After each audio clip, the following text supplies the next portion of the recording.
I was at the closing attorney's office signing the final documents when my phone started buzzing with photos from the family group chat. My parents were hosting what looked like a large backyard barbecue at their house, the sprawling ranch-style home where I'd grown up. Except it wasn't their house. It was mine. Mom, family planning meeting. So excited to share the expansion plans with everyone. This house is going to be amazing when we're done. Brother Jason, can't wait to see the blueprints. About time we upgraded this place into a real family compound. Aunt Sandra, your parents have been talking about this for months. So generous of them to make room for everyone. I looked up from my phone at the closing attorney, Rebecca Martinez, who was organizing the signed documents into neat stacks. Everything okay? Rebecca asked. My family is currently at my house planning renovations they don't know they can't make, I said, showing her the messages. She raised an eyebrow. The house you literally just sold 5 minutes ago? That's the one. Rebecca smiled slightly. This is going to be awkward when they find out. You have no idea. I'd purchased my childhood home 3 years ago when my parents hit financial trouble. Dad's business had failed, they were facing foreclosure, and the bank was ready to seize the property. I'd bought it for $385,000, paying off their mortgage and letting them stay rent-free while they got back on their feet. The agreement was simple. I owned the house. They could live there as long as they needed. No rent, just cover utilities. When they were financially stable again, we'd discuss options. I never told the extended family. My parents asked me not to. They were embarrassed about needing help from their youngest daughter. So everyone assumed they still owned the home and I didn't correct them. That was 3 years ago. Since then, my parents' finances had improved significantly. Dad had a new job, Mom had gone back to work, and they'd paid off their other debts. We discussed their options. Buy the house back from me at current market value, or I'd sell it and help them find something more affordable. They'd chosen neither. Instead, they'd apparently decided the house was still theirs and started planning major renovations. My phone buzzed again.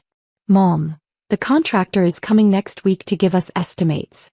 We're adding a master suite addition, expanding the kitchen and converting the garage into a guest house. Room for everyone when you visit. Jason, Dad and I are thinking about that pool we always wanted to. Really make this place special. Dad, we've earned this. Time to enjoy the home we've built our life in. The home I'd built my savings account around. The home I just sold to a lovely retired couple for $520,000. Market value after 3 years of appreciation. I scrolled further and found more details. Mom, Jason's going to move into the new master suite with his family. Sandra, you and Bill can use the guest house when you visit. We're finally making this house everything it should be. Aunt Sandra, how are you affording all this? Contractors aren't cheap. Dad, we've been saving. Plus, the house has equity we can borrow against. This is our home. We can invest in it however we want. I felt my stomach drop. They were planning to take out a home equity loan. On a house they didn't own. On a house that was, as of 10 minutes ago, legally owned by Gerald and Patricia Foster, a couple in their late 60s looking to downsize from their 2-story colonial. I finished signing the last document. Rebecca stamped it official. Congratulations, she said. The Fosters should receive their keys from their attorney within the hour. They're planning to take possession next week, correct? Yes. I told them the current occupants would need a few days to make arrangements. The current occupants being your parents who think they still own the house? Exactly. Rebecca handed me my copy of the closing documents. You'll need to inform them soon. The Fosters have every legal right to take possession next Monday. I nodded. I know. I tried to discuss this with my parents last month. They kept saying they were too busy to talk about it. I sent them 3 emails outlining the sale timeline. They never responded. Well, they can't ignore it anymore. I drove from the attorney's office directly to my parents' house. My former house, now the Foster's house. The backyard was packed with relatives. My parents had set up tables, a grill was smoking, and someone had erected a large whiteboard showing architectural sketches of proposed additions. I parked on the street and walked through the side gate. Jason spotted me first. Wyatt, you made it. Come see the plans for the renovation. I approached the whiteboard. The sketches showed a massive master suite addition, an expanded kitchen eating into the backyard and a converted garage. Estimated cost according to the notes, $175,000. Impressive, I said neutrally. Mom hurried over, beaming. Isn't it wonderful? We're finally going to make this house everything we've dreamed of. Jason and his family will move in, we'll have room for everyone to visit, and the property value will skyrocket. About that, I started. And the best part, Dad interrupted, joining us with a beer in hand, is that we're using the home equity. The house has appreciated so much in the last few years, we can borrow what we need and still have plenty of equity left over. Dad, you can't take out a home equity loan on this house. Of course we can. We've owned it for 30 years. Well, technically 27, but we paid off the mortgage with. He paused, his smile faltering slightly. Well, that's water under the bridge now. You didn't pay off the mortgage, I said quietly. I did. 3 years ago. When you were facing foreclosure. The conversations around us began to quiet. Relatives were turning to listen. Mom's smile was strained. Maya, we don't need to discuss family finances at a barbecue. We need to discuss them before you hire contractors for a house you don't own. Jason laughed uncomfortably. Maya, what are you talking about? This is Mom and Dad's house. I pulled out my phone and opened my email, finding the message I'd sent my parents 3 weeks ago. I held it up so Jason could see. Subject. Final notice 1847 Maple Street sale closing. Sent May 2nd. It says, Mom and Dad, this is the 3rd time I'm reaching out about the house sale. Closing is scheduled for May 23rd at 2 p.m. You have 2 weeks to make arrangements to purchase the property from me at market value, or the sale to the Fosters will proceed as planned. Please respond ASAP. Mom waved her hand dismissively. We've been busy, Maya. We'll talk about it later. There is no later. I closed on the sale 3 hours ago. Gerald and Patricia Foster are now the legal owners of 1847 Maple Street. They take possession Monday. The backyard went completely silent. Even the grill seemed to stop sizzling. That's not funny, Jason said. I pulled the closing documents from my bag. These are from Rebecca Martinez, the closing attorney. Sale price, $520,000. Seller, Maya Chin. Buyers, Gerald and Patricia Foster. Closing date, today. Possession date, Monday, May 29th. Dad grabbed the papers, his face going from confused to pale. This can't be legal. This is our house. It's been my house for 3 years. I bought it when the bank was going to foreclose. I paid $385,000 to clear your mortgage and property liens. You've lived here rent-free since then while you rebuilt your finances. Aunt Sandra pushed forward. Wait, you've owned their house for 3 years? They've been living in your property? Yes. I offered to let them buy it back at current market value. They declined. I told them I'd need to sell it eventually. They didn't respond. So I sold it. Mom's face crumpled. But where are we supposed to go? We've lived here for 30 years. I've been asking you to discuss that for 6 months. You ignored every message, every email, every attempt to plan. You were too busy designing renovations to a property you don't own. Jason was scrolling through the documents on his phone. I'd texted him the same information I'd sent our parents. The emails are all here. May 2nd, April 18th, March 25th. Maya sent multiple notices. You guys never responded. Dad's hands were shaking. We thought she was joking. Maya doesn't buy houses. She does computer security stuff or something. We didn't think she actually had the money to buy our house. I run a cybersecurity consulting firm that generates approximately $750,000 annually, I said calmly. I have for 5 years. I tried to tell you about it at every family gathering. You always changed the subject or dismissed it as technical stuff. I've also purchased 4 rental properties as investments. This house was my 5th property purchase. 4 rental properties? Mom's voice was faint. Yes. I invited you to the open house for my first rental 3 years ago, right after I bought this house. You said you were too busy. I sent photos of each property when I closed on them. You never commented. Uncle Bill spoke up from near the grill. So the renovations, the home equity loan. Impossible, I said. They don't own the property. They can't borrow against equity they don't have. But I called a contractor. Mom protested. He's coming Wednesday to give estimates. Then you should cancel that appointment. The new owners have their own contractor. They're planning modest updates. New paint, updated fixtures, refinished floors.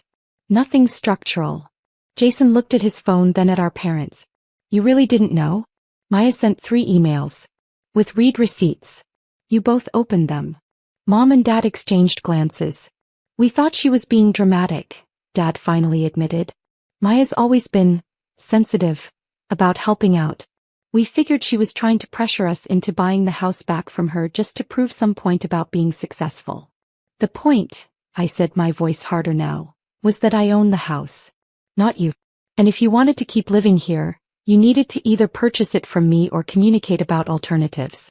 Instead, you planned a $175,000 renovation to property you don't own, tried to take out loans against equity that isn't yours, and invited the whole family to celebrate expansions that can never happen. Aunt Sandra was reading over Dad's shoulder. The Fosters take possession Monday? That's 6 days from now. Yes. I told my parents this in writing 3 weeks ago. I told them verbally 2 months ago. I've been crystal clear about the timeline. Where are we supposed to go? Mom asked, tears forming. This is our home. I've been asking you that for half a year. You refused to discuss it. I have a rental property available in Riverside.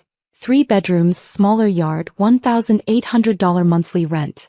I offered it to you at $1,400 as family rate. You never responded. Riverside. Jason made a face. That's across town. That's not even a nice neighborhood. It's a perfectly fine neighborhood. And it's what's available in your price range. Unless you'd like to buy something which requires a down payment, good credit, and stable income. Dad squared his shoulders. We have good credit. Our finances are solid now. Then you can work with a realtor to find something. I can recommend several. But you have 6 days to move out of this house. 6 days. Mom cried.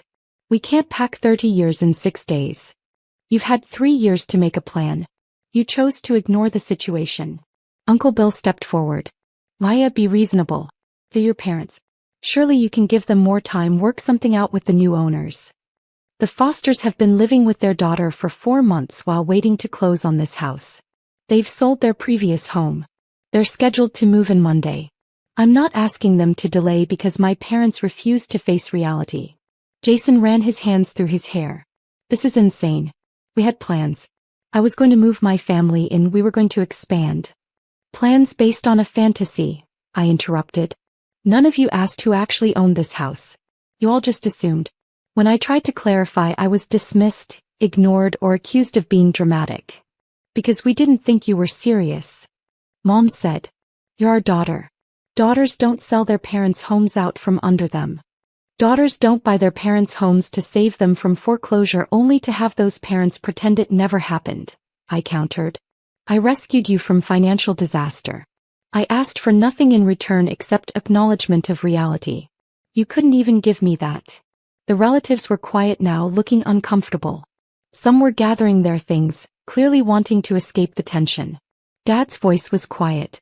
What do you want us to do? Pack. Find temporary housing. Work with a realtor if you want to buy. Rent if that's more realistic. Figure out a plan, which is what I've been asking you to do for 6 months. And if we can't find something by Monday? There are extended stay hotels. The Riverside rental I mentioned. Mom's sister in Portland offered to let you stay with her last year. Maybe that's still an option. You've really thought this through, Jason said bitterly. Really planned how to throw our parents out on the street. I've spent 6 months trying to help them plan. They refused. I can't force adults to face reality, but I can move forward with my own financial decisions. I needed to sell this property. I gave them first right of refusal, multiple opportunities to buy it back, and months of notice. They ignored all of it. I looked at my parents, feeling exhausted. I tried to help you. I did help you. I saved this house from foreclosure and let you live here free for 3 years. But you can't acknowledge that help because it means admitting I'm successful, that I have money, that your youngest daughter bailed you out. Your pride is so strong that you'd rather plan fantasy renovations than face the truth. Mom was crying openly now. Dad just looked defeated. I gathered my things. The Fosters will be here Monday at 10 a.m. with their moving truck. Please have your belongings out by then. If you need help finding movers or storage, let me know. But the sale is final. The house is theirs. I walked back through the side gate, leaving the silent barbecue behind me. No one followed. Monday morning at 9:45 a.m., I arrived at 1847 Maple Street to meet the Fosters. My parents' cars were gone from the driveway. The house looked empty. Gerald and Patricia pulled up at 9:55, their faces bright with excitement. "We can't wait to get started," Patricia said. "This house is going to be perfect for us." We walked through together. My parents had taken their furniture but left the house clean. No damage, no mess. On the kitchen counter sat an envelope with my name on it. Inside was a short note in my mother's handwriting. "We're staying with Sandra for now. We don't understand why you did this, but we've moved out as requested. Don't expect us at family events for a while." No apology. No acknowledgement. Just hurt feelings and blame. I handed the keys to Gerald and Patricia. "Welcome home." 3 months later, my parents rented a 2-bedroom apartment in a less expensive part of town. Jason and his family stayed in their own place. Turns out the Master Suite edition was his idea, not theirs. The family barbecue planning session had been his attempt to pressure our parents into making room for him without having to pay for housing. Mom sends occasional terse text messages about grandchildren.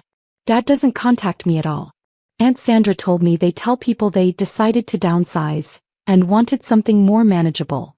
They never mention that they lived in my house for 3 years. They never mention the foreclosure I saved them from. They never mention that I tried for 6 months to help them plan their next move. Gerald and Patricia Foster send me Christmas cards. They love the house. They refinished the hardwood floors, updated the kitchen with quartz countertops, and planted a garden in the backyard. They send photos sometimes. The house looks better than it ever did when my parents lived there.